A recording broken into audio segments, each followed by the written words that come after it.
Welcome dear rockers. आज मैं आपको एक मजेदार मूवी समझाने वाला हूं जिसका नाम है सर्कल। मूवी की शुरुआत एक कमरे में होती है जहां पर हल्की सी रोशनी आती है और रोशनी के आने से घेरे में खड़े लोग दिखाई देते हैं जो कि असल में बेहोश है। अचानक एक जवान लड़की जागती है और वो आवाजें लगाती रहती है लेकिन कोई जवाब नहीं देता। वो लड़की आगे चलने की कोशिश करती है तो उस कमरे में बजर की आवाज आती है। वो देखती है कि वो एक रेड कलर के सर्कल में खड़ी है और अब की बार वो पीछे जाने की कोशिश करती है, लेकिन ऐसा करने पर बजर दोबारा बज जाता है, जिसका मतलब है कि वो नीचे बने सर्कल से बाहर नहीं निकल सकती। अब वो अपने साथ खड़े एक फौजी को छूने की कोशिश करती है लेकिन फिर एक और बार बजर बजने लगता है, लेकिन तभी उस लड़की के हाथ में गोला चमकता है। अब उस कमरे की दूसरी तरफ खड़ा एक आदमी बोलता है, लड़की तुम इधर उधर हिलना बंद करो, वहीं खड़े रहो, वो लोग हमको देख सकते हैं। अब लड़की उस आदमी से कुछ सवाल जवाब करती है लेकिन आदमी भी सवालों का जवाब नहीं देता और बस अनुमान लगाकर सब बता रहा है। तभी एक और औरत होश में आती है और वो बहुत ही ज्यादा घबराई हुई है। सबसे पहले होश में आया हुआ आदमी उस औरत को शांत करने की कोशिश करता है लेकिन वो औरत अपनी जगह से भागती है। अब ऐसा करते ही वहाँ पर काले गोले से एक बिजली निकलती है और उस औरत को मार डालती है। तभी अचानक वहाँ पर पूरी रोशनी आती है और ऐसा होते ही सभी लोग जाग जाते हैं, लेकिन तभी एक और आदमी भी घबराहट से बिजली के झटके से मारा जाता है। अब पहला आदमी सभी लोगों से अपनी जगह से न हिलने को बोलता है और इसके दौरान एक पुलिस वाला अपनी बंदूक ढूंढने में लगा होता है। पहला आदमी बोलता है, आप लोग अपनी जगहों पर खड़े रहो और अपने पास वाले किसी भी आदमी को मत छुओ। तभी वहाँ पर बीप बीप की आवाज आती है। जो एक आदमी मारा गया है उसके हाथ में गोला चमकता है और उसको बिना किसी चीज की मदद से बाहर की तरफ खींच लिया जाता है। बीप बीप की आवाज आती रहती है और इसके दौरान उन सभी लोगों के बीच वाले काले गोले में बिजली इकट्ठा होना शुरू हो जाती है। अब इससे पहले कि सबसे पहले जगह इंसान दोबारा कुछ बोल पाता, उसको बिजली का झटका लगता है और वो मर जाता है। सभी लोग बुरी तरह से घबरा जाते हैं कि ये हो क्या रहा है। जब तक सभी लोग अपने आप को थोड़ा शांत करते हैं तब तक टोपी वाला लड़का पता लगाता है कि वो जमीन पर चल रही तीर के निशान वाली लाइट को काबू कर सकता है। अब अपनी इस बात को पक्का करने के लिए वो लाइट को एक औरत के सामने जाकर रोक देता है और अब की बार वो औरत बिजली का शिकार बन जाती है। अब सभी घबराहट में पूछते हैं, हमारे साथ ही चल क्या रहा है? तो टोपी वाला लड़का बोलता है, देखो जमीन पर चल रही इस लाइट को तुम सभी काबू कर सकते हो और अपने हिसाब से चला सकते हो। सभी उस लड़के की बोली बात के हिसाब से लाइट को काबू करने की कोशिश करते हैं और सभी को पता चलता है कि जिस लाइट को वो काबू कर पा रहे हैं वो बस उस लाइट को ही देख सकते हैं। टोपी वाला बोलता है कि हम लोगों को तय करना होगा कि हम में से अगला कौन सा इंसान मारा जाएगा। बीप बीप की आवाज दोबारा शुरू होती है और बिजली से एक आदमी फिर मारा जाता है। फिर एक और बार बीप बीप की आवाज शुरू होती है और इसके दौरान एक प्रेग्नेंट औरत आसपास देखकर पता लगाने की कोशिश करती है कि वहाँ पर चल क्या रहा है। जैसे ही दोबारा बिजली एक और इंसान पर गिरती है, प्रेग्नेंट औरत बोलती है, मुझे लग रहा है हम किसी एक को मारने का खुद ही चुनाव कर रहे हैं। कोई एक इंसान किसी को मारने का चुनाव नहीं कर सकता। जिसको भी सबसे ज्यादा लोग चुन रहे हैं उसको ही बिजली का झटका लग रहा है और चुनाव हम मुट्ठी बंद करके कर सकते हैं। कोई बोलता है कि हमें मरे हुए लोगों का ही चुनाव करना चाहिए और सभी इस बात के लिए मान भी जाते हैं। बीप बीप की आवाज दोबारा शुरू होती है और आवाज के रुकते ही बिना चुनाव किए भी एक और इंसान मारा जाता है। और जब अगली बार बीप की आवाज शुरू होती है, इस बार कोई किसी का चुनाव नहीं करता। अचानक जमीन पर बनी तीर के निशान वाली लाइट्स एक साथ जल जाती हैं और ये तरीका भी नाकाम रहता है क्योंकि एक और इंसान बिजली से मारा जाता है। मतलब साफ है कि आपको किसी न किसी को मारने का चुनाव करना ही होगा। अब ये ब्लू हुडी वाला लड़का बोलता है, सभी लोग चुप हो जाओ, हम सभी को मिलकर एक अच्छी तरकीब बनानी चाहिए ताकि हम पता लगा सकें कि यहाँ पर चल क्या रहा है और साथ ही हम सभी कैसे जिंदा बच सकते हैं। लड़का अपनी बात को जारी रखते हुए बोलता है, सबसे पहले तो हमें बूढ़े लोगों को चुनना चाहिए। टोपी वाला लड़का तो इस बात से सहमत है लेकिन काफी सारे लोग इस बात को मना कर देते हैं। अब ब्लू हुडी वाला लड़का बोलता है, हमें मेरे दाएं साइड खड़े अंकल का चुनाव करना चाहिए और फिर क्लॉकवाइज दिशा में चल के सभी बूढ़े लोगों को चुनकर मार देना चाहिए। प्रेग्नेंट औरत ऐसा करने से मना करती है लेकिन इससे अच्छा आइडिया किसी के पास तो है नहीं। अब बीप बीप की आवाज दोबारा शुरू होती है। बेचारा बूढ़ा आदमी सभी से भीख मांगता रहता है कि मुझे मत मारो, मुझे मत मारो, लेकिन आखिर में बिजली के झटके से मार जाता है। अब जैसा कि ज्यादातर लोग हुडी वाले लड़के की योजना के लिए हाँ बोल चुके हैं, इसीलिए अब उनके पास समय है और उनके साथ क्या चल रहा है वो इस बारे में अच्छे से बात कर सकते हैं। उनको लगता है कि शायद फौजी को इस बारे में कुछ पता हो और फिर वो उससे पूछते हैं कि क्या तुम्हें पता है कि हमारे साथ क्या हो रहा है, क्या हमारे ऊपर कोई एलियंस का हमला हुआ है? लेकिन फौजी को भी इस बारे में कुछ पता नहीं है। अब पीछे खड़ा एक आदमी बोलना शुरू करता है और कहता है, मुझे याद है कि बेहोश होने से पहले मेरे साथ क्या हुआ था। मुझे याद है कि मैं रोड के ट्रैफिक में फंसा हुआ था और सारी जगह अंधेरा होने से पहले मैं इधर उधर भाग रहा था। अब ये बात सुनकर कुछ लोग बताते हैं कि हाँ, उनको भी ऐसा ही याद है। बीप बीप की आवाज दोबारा शुरू होती है और सभी मिलकर एक और बूढ़े इंसान को चुनते हैं।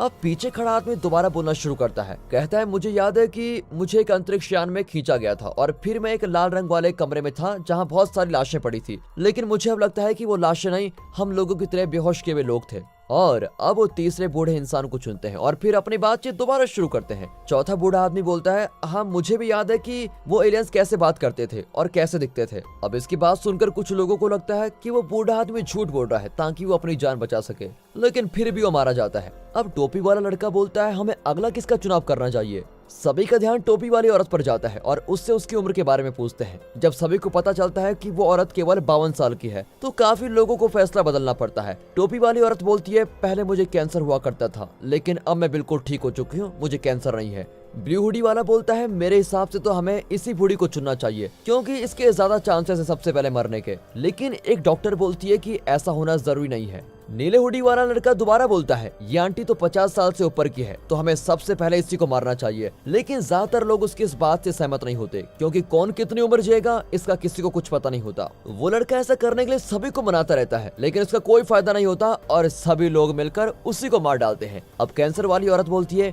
हमें सबसे पहले ये पता लगाना चाहिए कि यहाँ हम सभी को कौन लेकर आया और हम सभी को ये सब चीजें क्यों करवा रहा है और हम सब लोगों में ऐसी क्या चीज सेम थी जिसकी वजह से हमें यहाँ पर लाया गया है। लेकिन काफियों को लगता है कि उन लोगों को यहाँ बिना किसी मतलब के, बिना कोई सोचे समझे लाया गया है। अब कैंसर वाली औरत बोलती है, मेरे हिसाब से हम लोगों को एक दूसरे के बारे में जानना चाहिए। तभी बैथ नाम की लड़की सबसे पहले अपने आप के बारे में बताती है और जैसे वो बोलती है बीप की आवाज शुरू हो जाती है और मारी जाती है। इसके बाद ज्यादातर लोग सोचते हैं कि उन्हें अपने बारे में किसी को कुछ नहीं बताना चाहिए। इसके बाद भी क्रैग बोलता है कि मेरे साथ खड़ी ये औरत मेरी पत्नी है। कोई पूछता है कि क्या और भी लोग हैं जो एक दूसरे को जानते हैं। पीछे खड़ा एक आदमी बोलता है, मैं डॉक्टर को जानता हूँ। हालांकि वो दोनों बताना नहीं चाहते कि वो एक दूसरे को कैसे जानते हैं। क्रैग बोलता है कि प्लीज आप लोग मेरी पत्नी को मत मारना।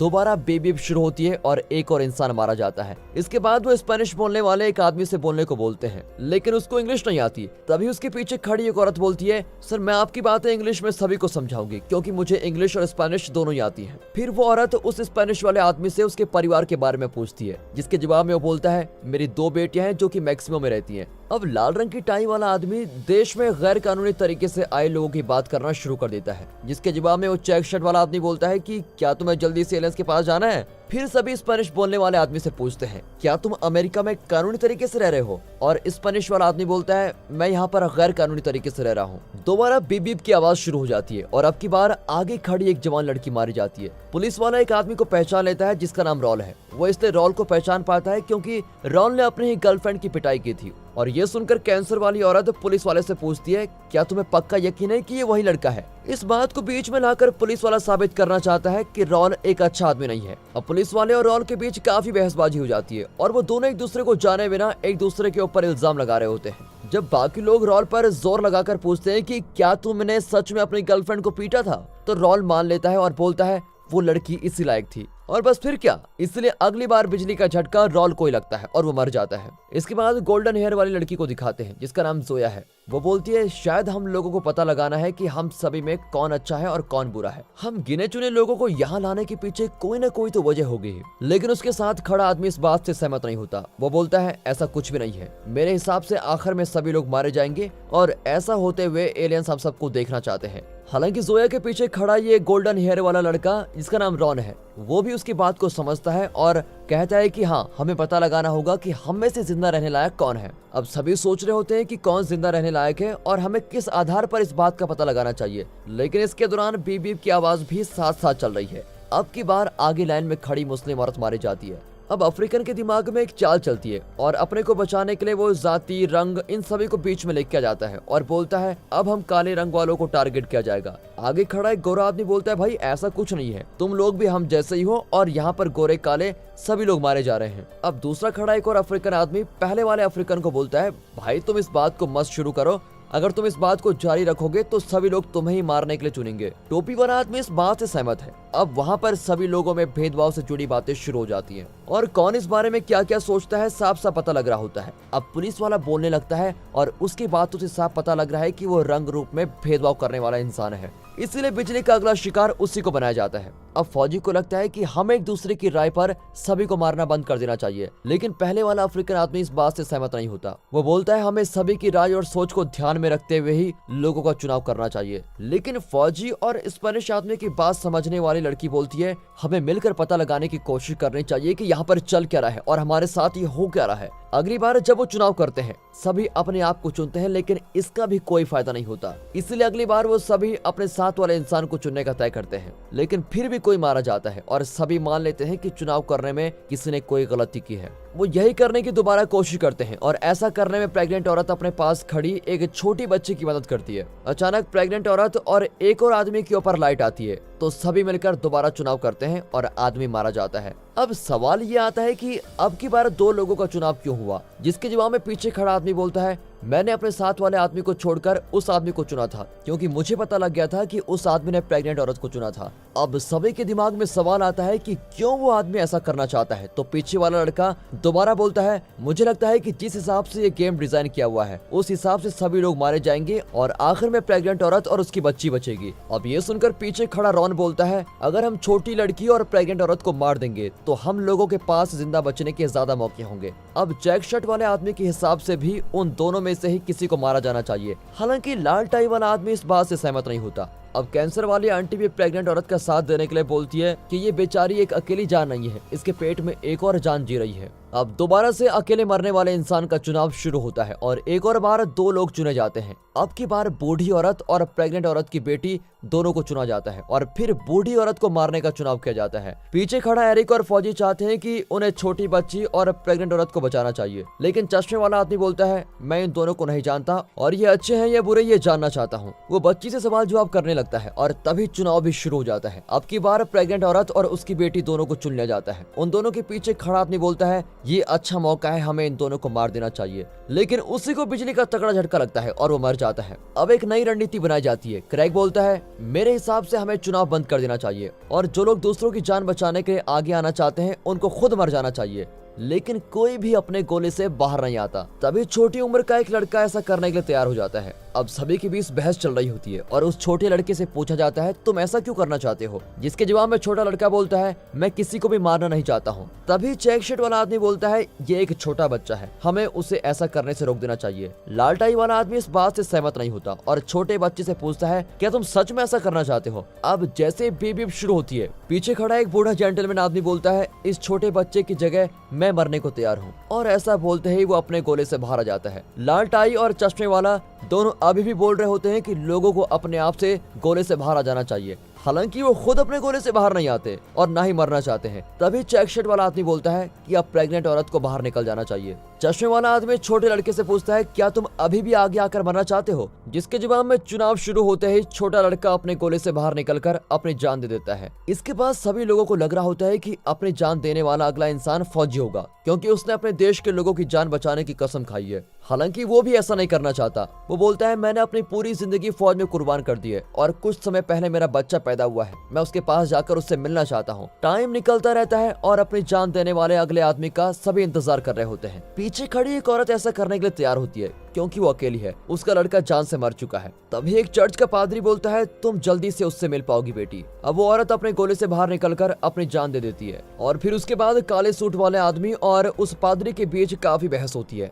आखिरकार सभी के बीच धर्म से जुड़ी बातें शुरू हो जाती है। काले सूट वाला आदमी बोलता है, हम लोगों के पास एक ही भगवान है और वो भगवान हमारे बीच ही है। ये बिजली गिरने वाला चक्र ही हमारे लिए अभी भगवान है। वो काफी गुस्से में है और अपनी बातों से सहमत होने वाले इंसान के बारे में पूछता है।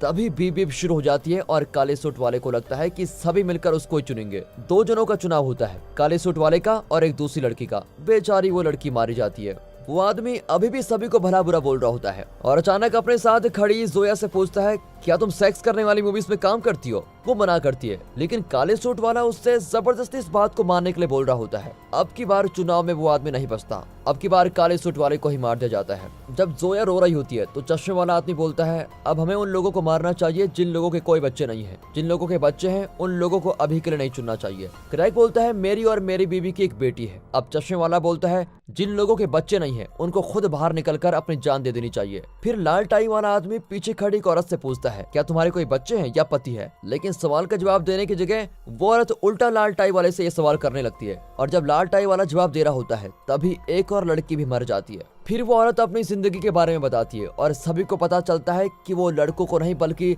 लड़कियों को पसंद करती है और लाल टाई वाला साफ साफ इस बात को पसंद नहीं करता है और उसकी बोली बातें किसी को पसंद नहीं आती, इसीलिए अगले चुनाव में वो मारा जाता है। अब रॉन बोलता है कि मेरे दिमाग में एक सवाल है, मानो कि सभी लोग मारे जाते हैं और बस 2 ही लोग बचते हैं, तो इसके बाद क्या होगा? क्या वो दोनों जिंदा बच जाएंगे या दोनों मारे जाएंगे? पीछे खड़ा एरिक बोलता है जो भी आखिरी में 2 लोग बचेंगे उनमें से एक इंसान को खुद की जान देनी होगी। अब चेक शर्ट वाला आदमी बोलता है कि आखिर में मैं अपनी जान देने के लिए तैयार हूँ।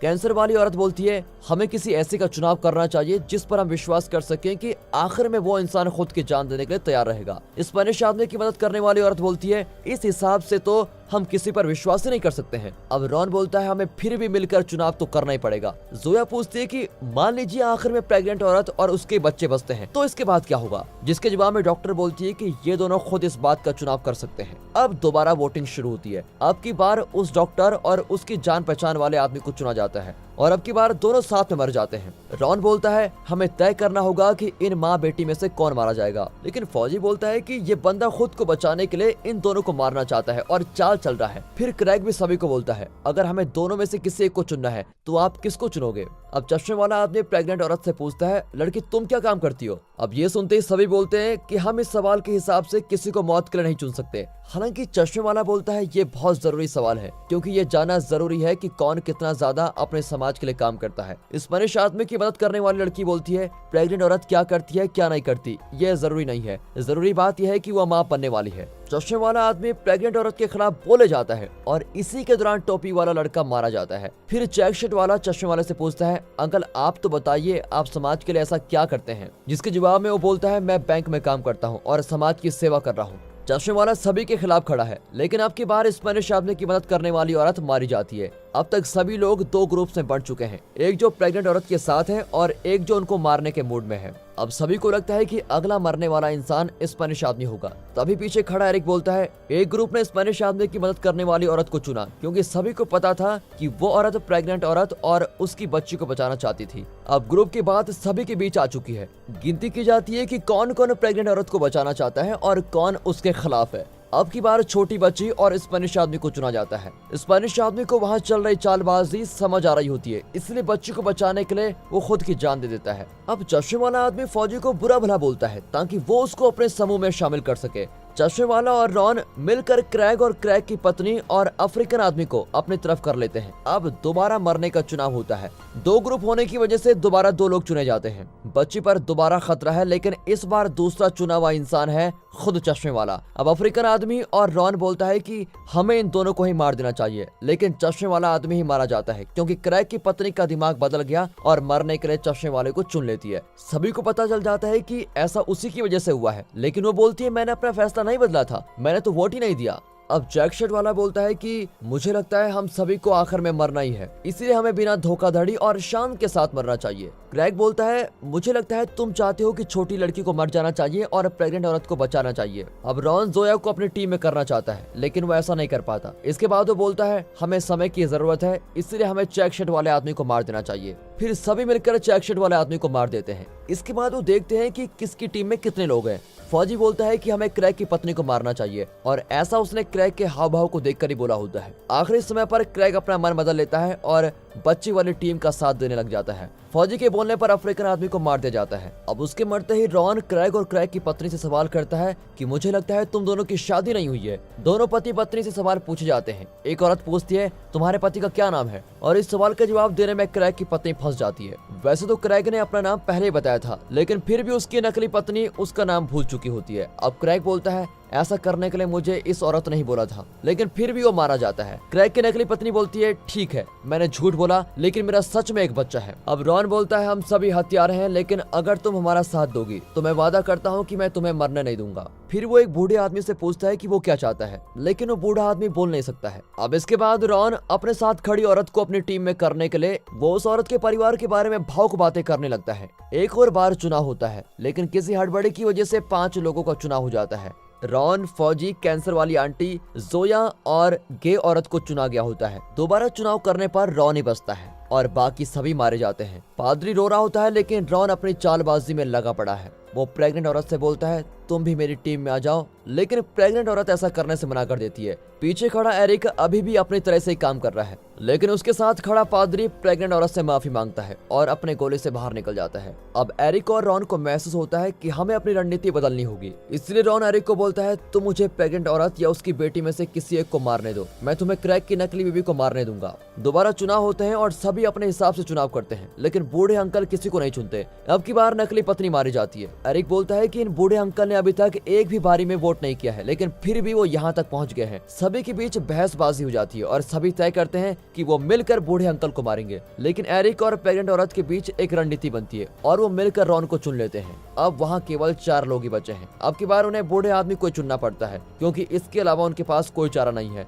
बेचारे बूढ़े अंकल भी मारे जाते हैं। अब एरिक, प्रेग्नेंट औरत और उसकी बेटी बचे हैं। वो बात कर रहे होते हैं कि हमारे साथ ये सब क्यों हो रहा है। एरिक बोलता है मुझे लगता है कि एलियंस किसी तरह का प्रयोग कर रहे हैं और वो इंसानों की जांच करना चाहते हैं कि हम लोग कैसे हैं। प्रेग्नेंट औरत बोलती है हमें एक दूसरे को मार देने से, इस तरह की जांच से उन्हें हमारे में क्या पता लगेगा। जिसके जवाब में एरिक बोलता है ऐसे मरने का चुनाव कर देने से एलियंस को पता चल जाएगा कि हम इंसान कैसे एक दूसरे के बारे में सोचते हैं। इसके बाद वो बोलता है अब तुम दोनों को तय करना है कि अब तुम दोनों में से कौन मरने वाला है, क्योंकि मैं तुम दोनों में से किसी एक को नहीं चुन सकता। बच्ची बेचारी रो रही होती है क्योंकि उसने अपना फैसला ले लिया है। वो अपनी माँ के बच्चे को बचाने के लिए खुद मरने को तैयार हो जाती है। एरिक बोलता है कि बेटा हम दोनों एक साथ गोले से बाहर निकलेंगे, लेकिन जैसे ही छोटी बच्ची अपना पैर बाहर रखने वाली होती है, एरिक प्रेग्नेंट औरत को चुन लेता है। तभी प्रेग्नेंट औरत और उसकी बेटी मर जाते हैं, लेकिन कुछ नहीं होता। वो अभी भी उस कमरे में फंसा हुआ है। एक और बार चुनाव शुरू होता है। वो एलियन को गाली देता है कि तुम तो सभी को मारने वाले हो। वो कोई वोट नहीं करता और जैसे ही बीप बीप की आवाज रुकती है,